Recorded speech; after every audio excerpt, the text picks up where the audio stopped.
Jadi vitamin D ini sangat penting ya buat kita di masyarakat. Mohon.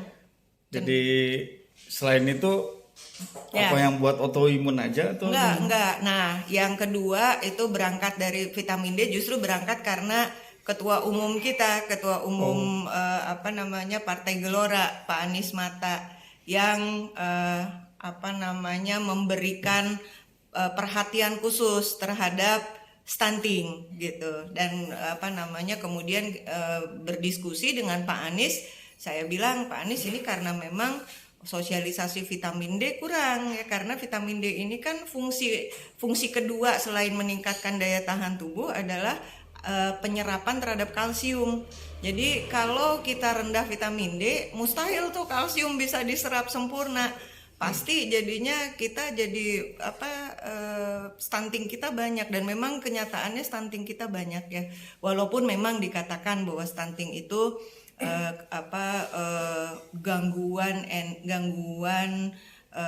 nutrisi kronis ya, tapi saya melihatnya justru karena memang awal mula terjadi kekurangan vitamin D baik dari si ibu kemudian si anak ya, yang kemudian menyebabkan tinggi badan si anak jadi lebih rendah daripada grafik yang ada pada Indonesia ya. Kan grafiknya beda-beda antara luar negeri dengan kita atau berdasarkan demografi. Nah, itu kita kebanyakan anak-anak kita di bawah 2 persental dari grafik yang Indonesia punya kayak gitu ya.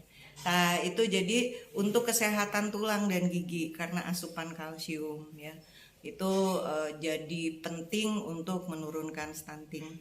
Kemudian yang ketiga, fungsi yang ketiga adalah karena vitamin D ini banyak sekali berkaitan dengan hormon nih Kang.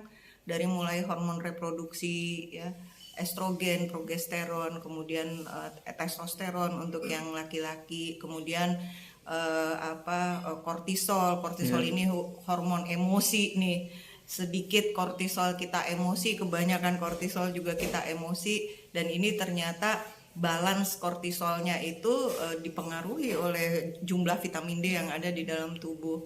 Kemudian yang ketiga adalah hormon serotonin dan dopamin. Ini juga penting untuk tenang ya, untuk fokus konsentrasi, untuk bisa bisa mengikuti proses pengambilan keputusan kayak gitu, apakah kita diam melihat atau kita lari gitu. Nah, itu sangat tergantung dengan dopamin dan serotonin ini. Nah, itu juga dipengaruhi oleh vitamin D ya.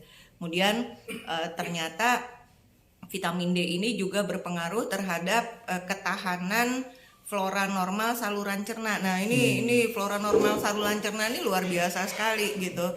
Karena dia yang mempertahankan daya tahan tubuh saluran cerna. Dan di dalam saluran cerna itu ada reseptor kecerdasan yang langsung berhubungan dengan otak. Nah, itu juga dipengaruhi oleh vitamin D ya. Yang terakhir, ini penelitian terakhir nih Kang, baru keluar kurang lebih awal tahun ini, bulan Januari 2002. Saya baru dapat dari kawan-kawan, jurnalnya seminggu yang lalu lah.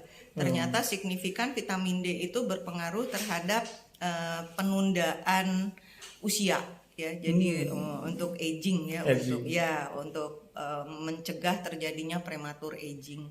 Ya, walaupun demikian tetap yang namanya usia mah di Gusti Allah ya Kang ya. Udah saya sendiri udah mengalami lah gitu, saurna kata teknologi kedokteran saya cuma 9 tahun, tetapi nyatanya dikasih bonus 10 tahun tambahannya kayak gitu. Mohon ya. Gitu Kang ceritanya. Alhamdulillah, itu guys pengetahuan terkait vitamin D yang cukup luar biasa. Dan setahu saya kasus stunting di Kota Bandung itu ya kisaran sekitar 8.000 ya kasus stunting di Kota Bandung. Mudah-mudahan kehadiran Dr. Rina ini dengan membawa isu vitamin D ini, mudah-mudahan kasus stunting di Kota Bandung ini cukup menurun lebih dahsyat lagi. Amin. Terima kasih Bu Dr. Rina. Sami-sami Kang. Pencerahan kita malam ini terkait vitamin D, mudah-mudahan sukses. Amin.